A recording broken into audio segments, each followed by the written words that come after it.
मेरे हिसाब से मैनिफेस्टो 2-3 महीना पहले निकलना चाहिए, क्योंकि उस पर डिबेट और डिस्कशन हो। आपने 19 में मैनिफेस्टो लाया तो आपको 24 में सबसे पहले उसका रिपोर्ट देना चाहिए उस मैनिफेस्टो का। Frankly speaking, I think the BJP's manifesto was certainly better than the Congress manifesto. It promised people that I will teach you how to fish rather than giving you fish. BJP JNU को हमेशा से बंद ही करवाना चाहते हैं, but मैं उनको बोलूँगी कि लगता है जैसी चीज़ें बनाई जाती हैं जहाँ पे फंड कटिंग हो रही है, यहाँ पे जैसे जेएनयू की इमेज को ख़राब किया जा रहा है, आप मूवीज़ बनाई जा रही है। एक जहांगीर नेशनल यूनिवर्सिटी करके, जहांगीर भी क्यों ही था, जवाहरलाल नेहरू ही बोल देते हैं। हम समझ रहे हैं कि आप सारे ऑपोजिशन को जेल में ही डाली जा रहे हैं। अरे आपको जब लगता है कि आप 400 से पार ही जाएंगे तो आप इतना डर क्यों रहे हैं? We are at Jawaharlal Nehru University, which was established by an act of parliament in 1969. Over the years, JNU had made its presence felt on the national political stage with a series of protests over various issues. The university was also known for its alumni, including Finance Minister Nirmala Sitharaman, Foreign Affairs Ministers S. Jaishankar, and Congress's Kanhaiya Kumar. And today, Brood is here to speak to students about what they think about the election manifestos of the political parties for the 2024 Lok Sabha polls. Join us as we hear from these young minds. Let's go.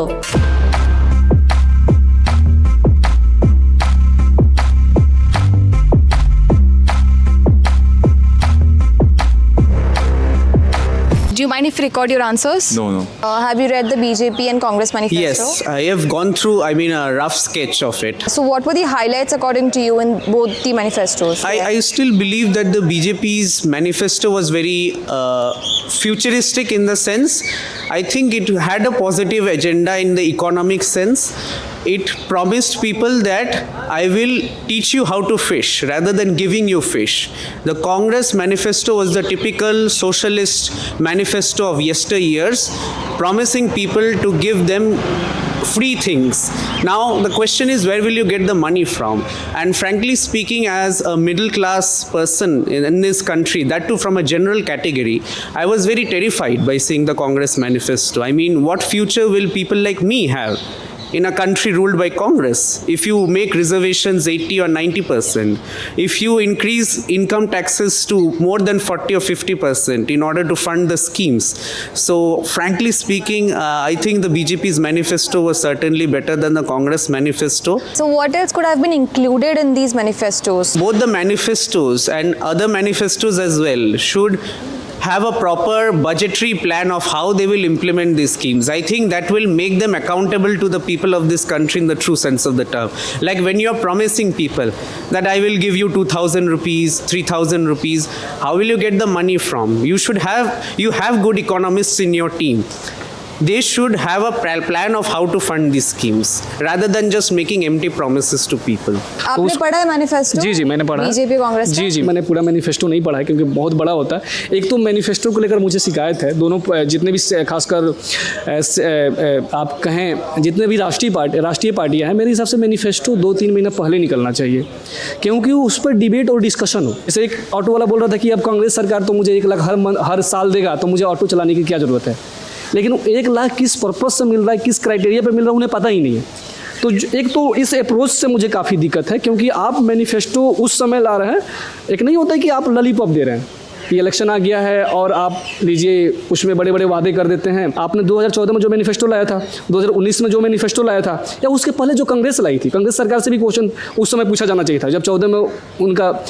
तो मैं BJP से मेरा सवाल है कि आपने 14 में manifesto लाया, आपने 19 में मैनिफेस्टो लाया, तो आपको 24 में सबसे पहले उसका रिपोर्ट देना चाहिए उस मैनिफेस्टो का। जिस मैनिफेस्टो को आप लेकर आए थे उसका एक रिपोर्ट दीजिए कि हम लोगों ने कितना % जो मैनिफेस्टो लाया था उसको पूरा किए। उसके बाद 24 में आप अपना मैनिफेस्टो दीजिए। तो आपको क्या लगता है, आपके हिसाब से हाइलाइट्स क्या है? अगर बीजेपी की बात किया जाए तो बीजेपी के मैनिफेस्टो में अगर देखा जाए तो जो उनके हिंदुत्व का जो एजेंडा है और जो उनका अगर आप कहें कल्चरल नेशनलिज्म कहें या इथनिक नेशनलिज्म कहें, वो जो फोकस पॉइंट है उस पर फोकस किया गया मैनिफेस्टो में। तो उसमें अगर देखें खासकर कौन से ऐसे पॉइंटर्स है जहाँ पे आपको लगा कि उस पर फोकस किया गया है? जैसे आप यूनिफॉर्म सिविल कोड की बात कर लीजिए आप, उसके बाद वन नेशन वन इलेक्शन की बात की जा रही है। तो कहीं ना कहीं उनका मैनिफेस्टो अगर देखें तो उसमें जो उनका एक हाइपर नेशनलिज्म या आप कहें इथनिक या कल्चरल नेशनलिज्म जो है उसका रिफ्लेक्शन काफ़ी दिख रहा है। लेकिन जो मेन मुद्दे हैं जो भारतीय समाज की अगर आप बात करें, बेरोजगारी, उसका अगर मेरे हिसाब से देखा जाए तो उसमें क्लियर कट रोड मैप नहीं दिख रहा है कि उसको आप कैसे टैकल करना चाह रहे हैं। जो हमारा एक कम्युनिटी है ट्रांसजेंडर कम्युनिटी है, उसका हमने देखा एक कि उन्होंने पिछली बार भी प्रॉमिस किया था कि उनके लिए वो बहुत ज़्यादा काम करेंगे, लेकिन कहीं भी कोई भी ना उनके लिए शेल्टर होम्स बनाए गए, कुछ भी नहीं किया गया।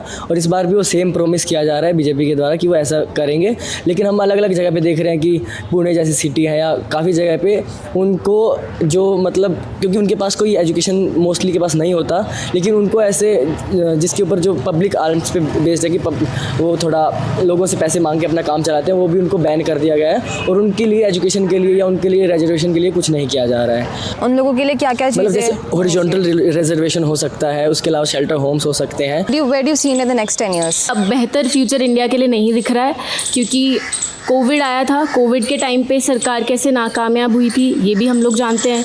फिर जैसे ये लोग यूथ की एनर्जी को चैनलाइज कर रहे हैं, वही फ्यूचर बनाएंगे ना हमारा। अगर वही अनएम्प्लॉयड है, आज मैं पीएचडी कर रही हूँ, मुझे इतनी ज़्यादा अनसर्टेनिटी है कि मैं कभी एक earning women, successful independent women हो पाऊँगी। क्यों? क्योंकि आप मध्य प्रदेश में देख लीजिए, असिस्टेंट प्रोफेसर की वैकेंसी 3 साल से आप एक्सटेंड कर रहे हैं, बार बार फॉर्म भरवा रहे हैं, 3 साल से आपसे एक एग्ज़ाम नहीं लिया जा रहा।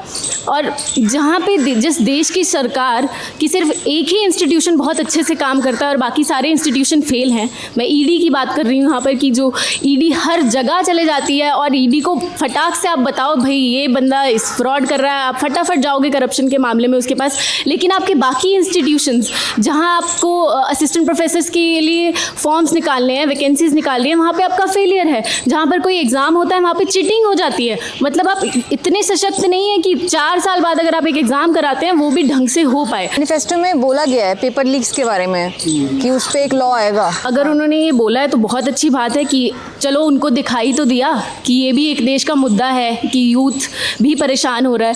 अगर उन्होंने बोला है, वैसे तो इनकी बातों पे विश्वास करने वाली कोई बात नहीं है। 15 लाख का आपको पता है बीजेपी का कि 15 लाख सबके अकाउंट में आने थे, हमारे तो नहीं आए हैं। तो अब पता नहीं, देखते हैं। अगर इन्होंने बात की है तो इनको ध्यान देना चाहिए। Opposition has said that there's a lack of level playing field in the Lok Sabha elections. तो इस पे आप क्या कहना चाहेंगे? अगर आप देखेंगे प्रेजेंट सिचुएशन को तो मुझे वो सच नज़र आता है, क्योंकि जब आप यहाँ पे भी मैं सेंटर गवर्नमेंट, वैसे तो मोदी जी और बीजेपी जेएनयू को हमेशा से बंद ही करवाना चाहते हैं, बट मैं उनको बोलूँगी कि क्यों लगता है? क्योंकि ऐसी चीज़ें होती हैं बार बार यहाँ पे। जो प्रेजेंट सिचुएशंस जैसी चीज़ें बनाई जाती हैं, जहाँ पे फ़ंड कटिंग हो रही है, यहाँ पे जैसे जेएनयू की इमेज को ख़राब किया जा रहा है। आप मूवीज़ बनाई जा रही है, एक जहांगीर नेशनल यूनिवर्सिटी करके, जहांगीर भी क्यों ही था, जवाहरलाल नेहरू ही बोल देते हैं, हम समझ रहे हैं, हमें दिखाई दे रहा है। और भी 2-3 ऐसी मूवीज़ आई हैं जिससे कि बस्तर, जिससे हमारी यूनिवर्सिटी की जो इमेज है उसको ख़राब किया जा रहा है। आप इतने ज़्यादा डरे हुए हैं कि आप सारे ऑपोजिशन को जेल में ही डाली जा रहे हैं। अरे आपको जब लगता है कि आप 400 से पार ही जाएंगे तो आप इतना डर क्यों रहे हैं? आप क्यों डाल रहे हैं कि सिर्फ करप्शन क्या केजरीवाल ने किया है? मैं ये नहीं बोलूँगी कि केजरीवाल ने जो भी वो अल्कोहल वाला इशू हुआ है उसमें वो, मुझे नहीं पता कि ही इज़ इनोसेंट और ही इज़ गिल्टी, बट मुझे ये समझ में ज़रूर आता है कि जो ये टाइमिंग है ये बिल्कुल भी सूटेबल और ये ऑल प्लान प्लॉटेड टाइमिंग मुझे लगती है। तो मुझे नहीं लगता कि एक लेवल प्लेइंग फील्ड जो है वो इस टाइम पर है। Political parties have been trying to win election in the ways they can win election. Some people believe that BJP is ED is doing good work. At least they are catching the corrupt politicians. Someone is say that is politically motivated. That the audience should look into that. And what do you the think? Voters should look. What do you think as a voter? I don't know. Let the court decide कि वो कैसे वो out होता है. Because I can't give the judgment on that. आप उनके कार्य करने के तरीके आप देखिए ना। अभी आप देखिए बॉन्ड का जो अभी आया, सामने आया, करोड़ों का घोटाला, इस पे कोई बात ही नहीं हो रही है। इस करप्शन पे कोई बात नहीं हो रही। इतना करोड़ रुपए और उन कंपनियों से लिया गया है जो घाटे में चल रही हैं। मतलब ये जो ये जुमला फेंक रहे थे कि काला धन वापस लेके आएंगे, अब एकदम साफ साफ दिख रहा है कि उन कंपनियों को सामने रख कर इन लोगों ने उस ब्लैक मनी को वाइट मनी करके अपने जो है चंदे में मंगाया है।